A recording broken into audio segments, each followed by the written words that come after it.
नमस्कार, आप सभी का स्वागत है एनडीटीवी राजस्थान पर और मैं हूं आपके साथ शुभेंदु सिंह और शुरुआत कर रहे हैं बड़ी खबर के साथ। पंप कर्मी को थप्पड़ मारने वाले एसडीएम पर गंभीर आरोप है और निलंबित एसडीएम की पहली पत्नी अब सामने आई और पहली पत्नी ने कहा कि मुझे 10-10 थप्पड़ मारते थे और डर के मारे बच्चे भी छिप जाया करते थे। ये एसडीएम की पहली पत्नी की तरफ से कहा गया है और यह भी कहा गया कि धमकी देता है कि पुलिस मेरा कुछ नहीं बिगाड़ सकती। वहीं शर्मा की पहली पत्नी पूनम जखोड़िया अब सामने आ चुकी है इस थप्पड़ कांड के बाद और फिलहाल दोनों के बीच में, क्योंकि कोर्ट में पहली पत्नी से तलाक का मामला चल रहा है, लेकिन इस बीच थप्पड़ कांड का जब ये मामला सामने आया तो पहली पत्नी का स्टेटमेंट अपने आप में काफी महत्वपूर्ण हो जाता है। ये बड़ा स्टेटमेंट है। दरअसल सरकार ने छोटूलाल शर्मा को सस्पेंड तो कर दिया है, लेकिन आरएएस छोटूलाल शर्मा पर उनकी जो पहली पत्नी है उन्होंने गंभीर आरोप लगाए हैं और पूनम जखोड़िया ने घरेलू हिंसा के कई राज खोले हैं। उसकी आदत है, वो चलते फिरते अमरूद वाले को भी थप्पड़ मार सकता है। मेले में झूला झूलते बच्चे तो झूले वाले को भी थप्पड़ मार सकता है कि मैं एसडीएम हूँ, झूला हमारा चलेगा अलग से। जब छोटे बच्चे तब तो घर में आता तो बच्चे कुर्सियों के पीछे बैठ के नीचे छुप जाते थे, तो आप समझ सकते हो व्यवहार कैसा था बच्चों के साथ, मेरे साथ भी। फिर भी मैंने साहू शादी को फिर भी सहा कि चलो ठीक है सुधर जाएंगे, मैं अपना घर क्यों तोड़ूंगी, तो मुझे न्याय चाहिए। मैं तो कहीं की नहीं रही, उसने तो दूसरी शादी कर ली इलीगल, दूसरा बच्चा भी कर लिया। अब मेरे बच्चों का भविष्य क्या होगा, मेरा क्या होगा, ये बताओ। मैं कहाँ जाऊँ? 2 बच्चों की माँ से कौन शादी करेगा? अगर मैं शादी करना चाहूँ तो भी कौन शादी करेगा, ये बताओ। मेरी तो जिंदगी खराब है। और इस दौरान एसडीएम छोटूलाल शर्मा ने जब एनडीटीवी से बातचीत की है तो इस पूरे मामले को लेकर के उन्होंने सफाई दी है। उनका क्या कहना है जरा वो आपको दिखाते हैं। मैंने उसको बस इतना सा कहा कि भैया आप, मैं बड़े पद का अधिकारी हूं, मैं नियम जानता हूं, आप मेरे को पागल नहीं बना सकते हो। आप नियम पहले सीएनजी मेरी भरिए, उसके बाद दूसरे की भरिए।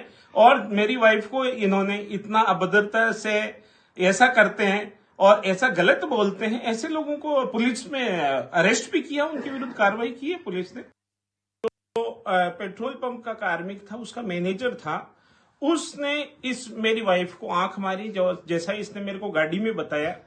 तो मैंने इनको कहा है कि अपने को इससे उलझना नहीं है, क्योंकि अपन ये अपने स्तर के कर्मचारी नहीं है, अपने को इनसे नहीं उलझना है, अपने को तो फ्यूल डलवाना है।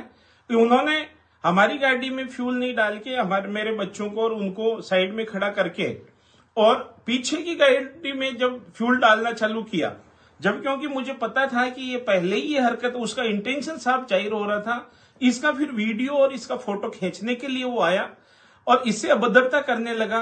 सोशल मीडिया आज अच्छे व्यक्ति को भी बुरा प्रेजेंट कर देता है, सच्चाई को नहीं जानता, और ऐसा ही मेरे साथ हुआ है। वीडियो को एडिट करके एक दूसरे के ऊपर आरोप प्रत्यारोप करके उसको तो ऐसे खलनायक टाइप से दिखा दिया जाता है, जबकि अगर वास्तविक सच्चाई देखे तो मेरे जैसा ईमानदार और सच्चा अफसर पूरे राजस्थान के अंदर मिलना मुश्किल है।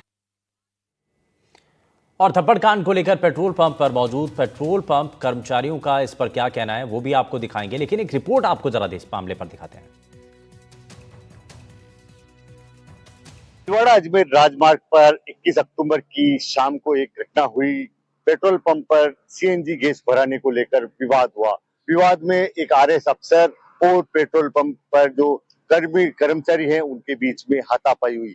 हाथापाई को लेकर दोनों पक्ष अपना अपना ही बात रख रहे हैं। जहां आरएएस अफसर है उन्होंने अपनी पत्नी के नाम से एक रिपोर्ट दी है रायला थाने में, जिसमें बकायदा पंप कर्मचारियों पर छेड़छाड़ का आरोप लगाया है, जबकि सीसीटीवी जो फुटेज है वो कुछ अलग कहानी कह रहे हैं। और ये जो वही घटनाक्रम जहां पे पूरा हुआ, वो उस घटनाक्रम पे अभी स्थल पर हम खड़े हुए हैं। ये वही पेट्रोल पंप है भिलवाड़ा अजमेर राजमार्ग पर, सीएनजी का जो पंप है, यहाँ पर सीएनजी भरवाने के लिए वो जो आरएएस अफसर हैं छोटूलाल शर्मा आए हुए थे और इसी पंप पे यहाँ पे गैस भराते समय विवाद हुआ। विवाद के बीच में हाथापाई हो गई और हाथापाई थप्पड़ मारने तक पहुंच गई। एसडीएम ने या जो पंप कर्मी है उनके थप्पड़ मार दी थी। यहाँ पे एक पंप कर्मी जिनसे पूछना चाहिए क्या घटना हुई थी उस दिन सर मैं नहीं था, नाइट में था। उस दिन नाइट में थे, सुना तो था आपने घटनाक्रम हुआ जो? मैं 2 दिन तो छुट्टी था, उस दिन एक दिन नाइट में आया था, पता नहीं था, बोल रहे थे यही थी। बोल रहे यही थी। आप ये देखिए ये कुछ भी किस तरह से एक जो कर्मचारी हैं वो लगातार सहमे हुए हैं इस पूरे घटनाक्रम के बाद में। ये वो कार्यालय के मालिक हैं, इस जो पंप है उनके, उनसे बात करने का प्रयास करेंगे। क्या नाम आपका? मुकेश टांक। मुकेश जी, क्या है ये पूरा मामला और अब तक का जो पूरा घटनाक्रम है, एक तरफ पूरी तरह से जिस तरह से एक आरएस अफसर आरोप लगा रहे हैं, जी तो आप कैसा देखते हैं इस पूरे मामले को और आपके कर्मचारियों पे जो आरोप है? सर, हमारे कर्मचारियों ने ऐसी अभद्रता नहीं करी है, ना कोई ऐसा छेड़छाड़ करी। पुलिस उसकी जांच कर रही है और जांच जारी है। हम पुलिस का पूरा सहयोग कर रहे हैं और जो भी सीसीटीवी फुटेज थे हम उपलब्ध करा चुके हैं पुलिस को, और भी हमारी तरफ से कोई भी जानकारी पुलिस मांगेगी तो हम उनको तैयार है देने के लिए। कर्मचारियों की अब तक कर्मचारी कहाँ हैं? कर्मचारियों की तरफ से रिपोर्ट? कर्मचारी 2 दिन से दिवाली पे काम किया था उन्होंने लगा था, तभी वो छुट्टी पे हैं और उनका फोन भी बंद आ रहा है, तो अभी उनसे संपर्क नहीं हो पाया हमारा, और जैसे संपर्क होगा हम बात करेंगे। मतलब आपको पुलिस पे पूरा भरोसा है, जो भी कार्रवाई जी होगी? जी सर, जी सर। ये हैं मुकेश टांक, जो कि इस पंप के मालिक है, जिनका कहना है कि जिन कर्मचारियों के साथ में पूरी घटना हुई थी, जो उस समय मौके मौजूद थे, वो बीते 2 दिन से अवकाश पे, उनका मोबाइल भी स्विच ऑफ है। क्योंकि दिवाली का सीजन था तो दिन रात उन्होंने ओवर टाइम करके यहाँ पे काम किया, तो एक कारण ये भी हो सकता है स्विच ऑफ करने का, अवकाश पे रहने का। मगर कहीं ना कहीं इस पूरे घटनाक्रम ने एक सवालिया निशान पूरी तरह से खड़ा कर दिया है कि किस तरह से छोटी सी घटना, गैस बढ़ने की एक वारदात, एक छोटी सी घटना थी, गैस बढ़ने में देरी का पूरा मामला बताया जा रहा है। इस पूरे मामले में ये जो पंप के मालिक है, इनका कहना है कि जिस तरह से कर्मचारियों पर आरोप लगाए हैं, वो पूरी तरह से निराधार हैं।